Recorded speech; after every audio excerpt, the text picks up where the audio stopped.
Welcome back. You're watching NewsX. My name is Vineet Malhotra. Well, Washington is all geared up for the inauguration ceremony of Donald Trump, who is set to return to the White House. He secured a thumping victory over Kamala Harris in the election on the 5th of November, and his comeback was undoubtedly a rare moment in the annals of history. He defied assassination attempts, criminal convictions, and a change in his political opponent. But that's not all. Donald Trump is the second president in US's 200-plus year history to have come to power, lost the re-election, and then won again. Now, the star-studded ceremony at the Capitol in Washington shall host former US president, world leaders, and tech titans. But also in focus is Donald Trump's plans for the next 4 years. We all know that number one on his agenda is tackling illegal immigration. But what other policy changes can we expect from Donald Trump now that he's going to be back? Let's discuss. Joining us on the show to talk more about this is Dr. Sergey Dvoryanov, Director of Communication of BCMF, BRICS Culture Media Forum. That is Mr. Jordan Cope, political expert, is joining us also at this point in time. Mr. Walter Anderson, political analyst, is also joining us from Delhi. Mr. Adrian Calamel, Middle East expert, joining us all the way from New York, is also going to be speaking about this. Gentlemen, thank you so much for taking out the time for speaking with us. Dr. Sergey, I'll begin with you, sir, if you can hear me. Dr. Sergey, if you're there with us. Yes, I can hear. All right. Thank you so much for taking out the time and speaking with us. Well, important to understand that, there has been this growing dissent towards the lack of immigrant reforms in the United States, and Donald Trump has used that particular position or that plank to come back. And now that he's going to be taking oath as the president for the second time, do you think that he's going to be honoring his own word when it comes to deportation of illegal immigrants, building the wall that he had promised in 2016? What can be expected from Donald Trump?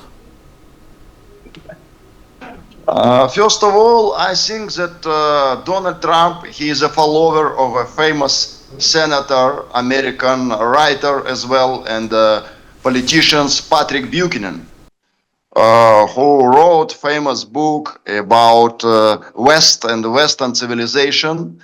And he was very famous because he was take care about the white population of America, like Irish, British, and all other ethnic groups. And right now we can see the roots of Donald Trump. He also came from Europe, and he has some anxiety about future of America, and that is his policy, that is his mindset.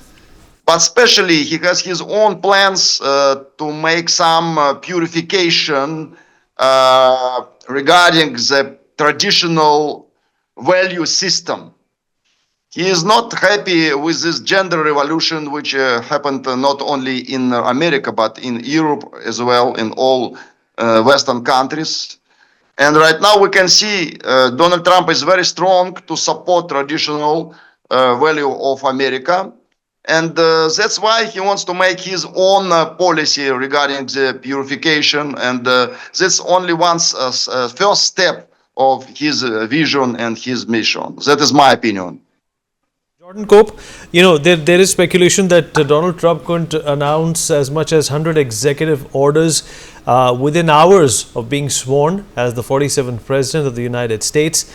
And federal agencies could in fact kick off some of these measures immediately, and they are going to be affecting everything: immigration, border policy, climate action, energy, and even cryptocurrency. Your take on what can be expected in the next 100 days of Donald Trump? First of all, Jordan Cope. Mr. Jordan Cope. I certainly think it's a lot of speculation to determine what exactly is going to happen within those executive orders. Donald Trump, when it comes to executive orders, actually doesn't rank the highest in terms of recent presidents, in terms of who issued the most. Joe Biden actually issued far more. And so it's yet to be seen what he will do with those executive orders.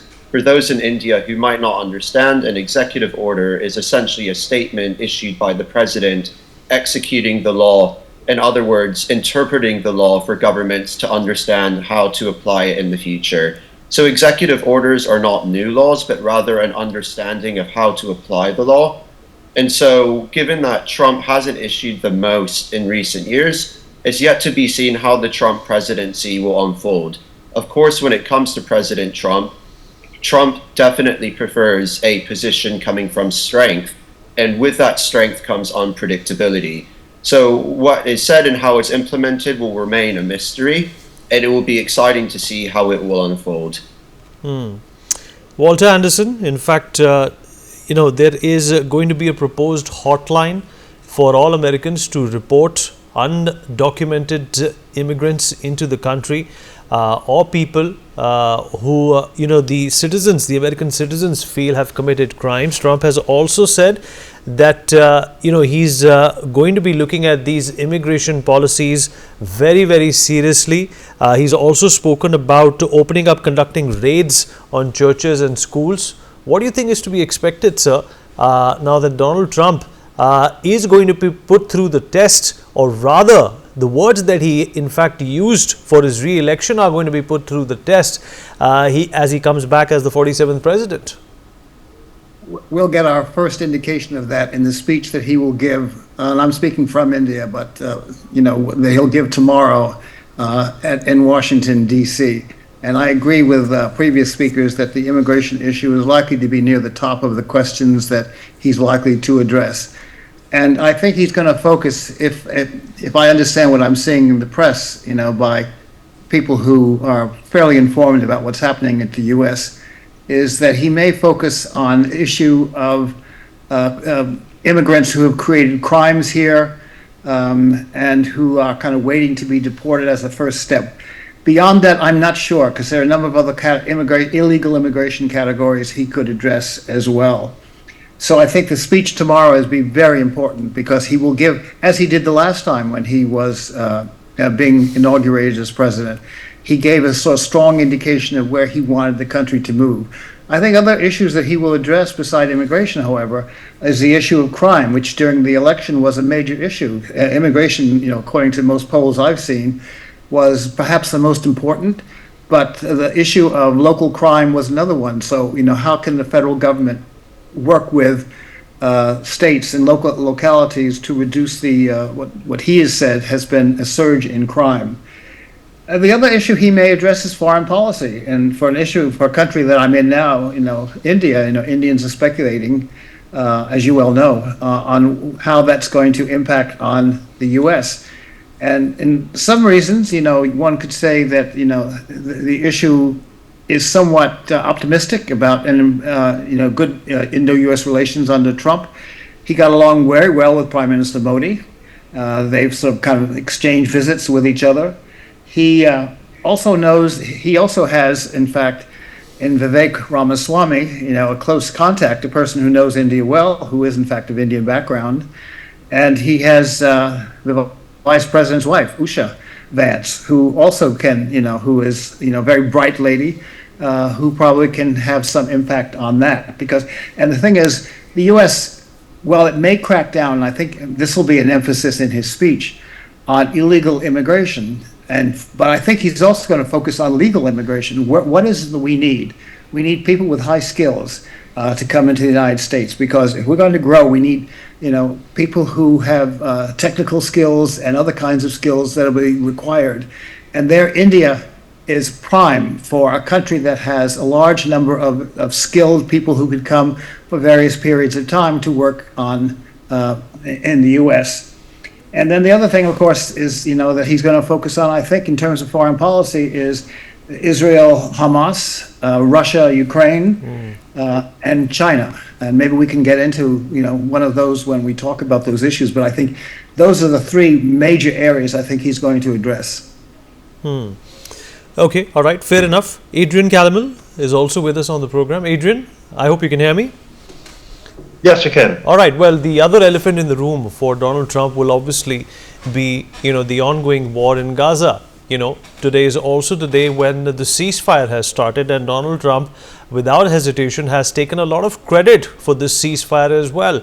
How do you think this conflict is going to be affected when Donald Trump assumes office? Obviously, he has stoked fear in the hearts of people who would want to take any kind of a democratic value which he says he adheres to and stands for granted. Oh, thank you for having me. Great question. With as far as Trump taking credit for this deal with Hamas that's being pushed through, we have to look back. This is basically what Biden had floated months and months ago. I look at this deal and I say this is a really bad deal, and if I was Trump, I would get my name as far away from this as possible. This looks like a deal that was built by Brett McGurk and the proxies that have been negotiating with the Islamic Republic. And really, when you're negotiating with Hamas and Qatar, at the end of the day, you're negotiating with the Islamic Republic of Iran. And Brett McGurk has a horrible track record in this respect. He's been in Doha for the better part of a week, hammering out this deal. Last time he was in Doha, that was 2018, and he signed that deal with the Taliban. My general rule of thumb is you don't make deals with terrorists, especially ceasefire deals. Wars are won by suing for peace. So Trump coming away carrying a victory flag on this, I think it's an absolute mistake. And we also have to remember that I have about 0% belief that Hamas will uphold the letters of this agreement. And as soon as they do, that will give the Israelis the ability to do what they need to. Because if you look at 2018, we had the same deal in Afghanistan. The Taliban were breaking the stipulations of the Doha deal over and over and over, and there was no response. Israel's not going to play with that. All right, fair enough. That's a good analysis. Dr. Sergey, let's also, since we are talking about conflicts and we are talking about the impact Donald Trump is going to have, let's also talk about Ukraine and Russia. Donald Trump has obviously voiced that if he was president, this conflict would have not started. Now that he is president or is going to be president in a few hours, he will try and end this conflict within the first few days. Is it that easy as it sounds when Donald Trump says it? Of course, this question about peacemaking dialogue is very complicated. We can see that a lot of interest. It's interest of Russian side, Ukrainian side, European side, American side, even Middle East side. But obviously, main thing that this conflict should be stopped, and we can see that according to the explanation of Donald Trump himself, he called it like a bloody mess, and that's why he's peacemaker inside his heart. And we can see similarity between our nation leaders, Vladimir Putin and Donald Trump. Both of them, they support traditional values. And according to the prediction of famous American prophet Edgar Cayce, he predicted actually all very famous historical facts like destruction of USSR, Second War. And also he predicts that in future, Russia and America will be close friends. And I believe to this. I'm very optimistic and see that there's a new page coming soon. And Donald Trump, first of all, he will make some big reformation regarding NATO. And America maybe will be not at all involved to support this military alliance. And regarding Mr. Zelensky, of course, he is he has problems with legacy. He was not re-elected. And he lost all trust from his own nation, because during his election he promised to his nation that he will bring peace, but he bring war to his country. That's why, of course, I completely believe it's very possible. It will be based on the personal relationship between Donald Trump and Vladimir Putin. We can see that our national leader, before, during Donald Trump previous presidential, they have a very like open mind, open heart relationships. And we can see we soon will start to negotiate how to bring peace. And it needs a few steps, but at least we have good intentions from both of leaders. That's why it's a big hope for all humanity, because right now the peace is needable not only for America, Ukraine, or Europe is needable for all humanity, all our civilization. All right. Well, some breaking news coming in. Donald Trump has reacted to Israeli hostages being released. He has stated that hostages are starting to come out today. 3 wonderful young women will be first. He has also sent a message to Israeli Prime Minister Benjamin Netanyahu that, and I quote, "Just keep doing what has to be done. This has to end." Jordan Cope, what do you make of this message? Obviously, Donald Trump on top of things here when it comes to Israel and Hamas. And the fact of the matter is, and Adrian also made a very important point, that if the Hamas agreement does live up to expectations, then it will be a win-win situation for Donald Trump as Israel as well. And Donald Trump at a lot of levels will also be vindicated when, when he said during the primaries that he will end this war. I would first like to make one quick correction. I previously did state that Trump had fewer executive orders. He actually had fewer executive proclamations than Biden. Going back to this deal, I don't necessarily think that this quote-unquote hostage for prisoner deal is going to result in better peace.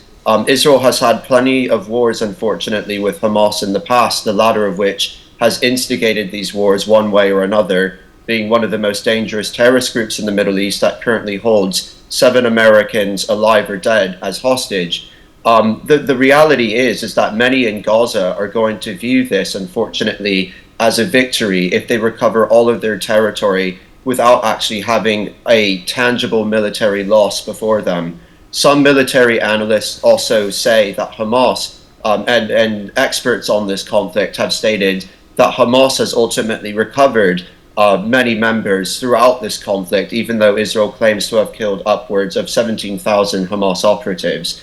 So Hamas numbers appear perhaps to have risen over this war. Israel previously claimed that Hamas's military capabilities have been undermined, but the ultimate precedent of allowing Hamas to eventually recover the entirety of the Gaza Strip and potentially the Philadelphia corridor on the Egyptian-Gaza border, through which Hamas previously smuggled weapons, smuggled concrete material to build over 500 kilometers of tunnel, at least smuggling in part much of that concrete from that border crossing. It's very dangerous. People need to be better aware of where that foreign aid will be going into Gaza, how it will be spent, what materials it will be going to, because under many of these foreign aid projects and charitable projects were found Hamas tunnels, Hamas military facilities, even including in UNRWA schools under them. And UNRWA schools have previously also been used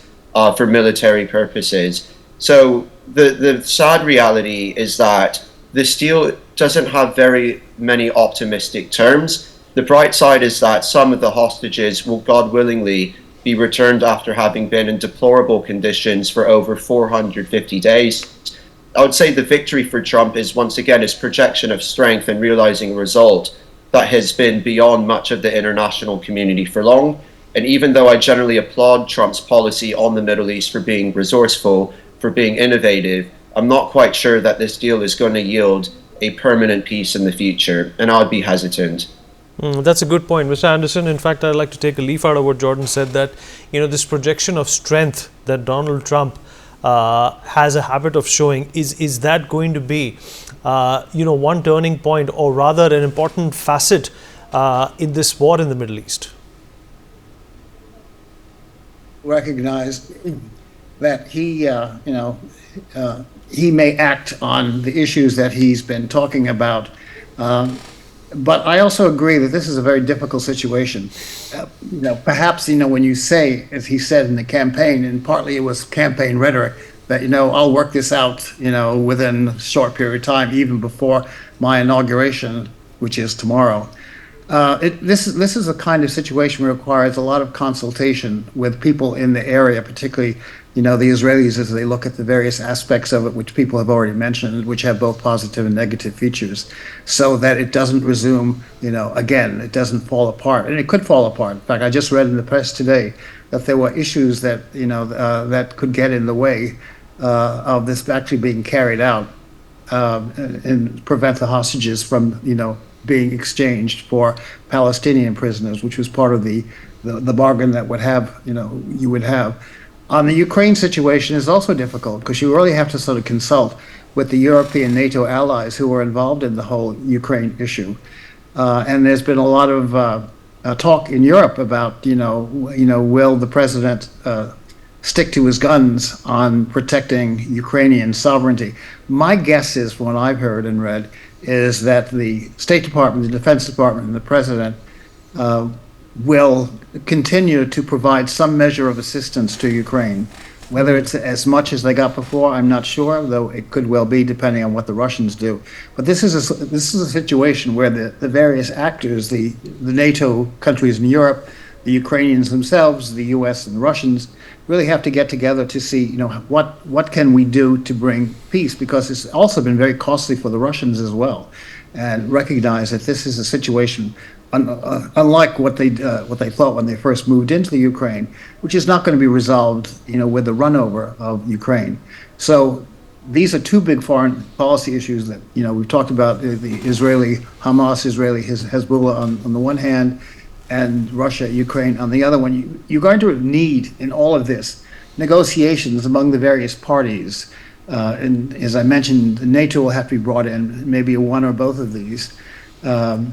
And, the Israelis and Hamas, Hezbollah, may have to be brought in as well on the other one. So it's not going to be immediate. I don't think you're going to see, you may have the fighting may come to, may slow down, but already there have been all sort of cases where, instances where one side or the other has blamed it, the other one has not. But I think the initial impulse, given the president's strong sense about what should happen, is that they truly need to see if they can work out something that will, at least for a while, hold it. The other thing people are concerned about is the uncertainty about which way Trump is going to go, because people are never quite sure exactly what steps he's going to take, X, Y, or Z. He's going to be very helpful or not. I think he will express, as my colleague just said, a sense of strength in terms of how he's going to portray something. But you really need, in practical senses, negotiations. Having worked in the State Department myself, and regarding this part of the world, you have all sorts of issues that have to be worked out, and before you get something which one can say is a situation of stability in the region. And this is one region which is highly unstable for a whole variety of reasons, ethnic being one of them. And then you have the whole issue of Iran and what they do, and how are you going to work out a situation in Gaza past the fighting, some kind of new regime that in place there, someone to sort of keep order and to establish the rebuilding of what has been a devastating situation there. So I think things are not going to move as quickly as some people think, because it's going to, at the minimum, it's going to require some negotiations with the major partners. All right.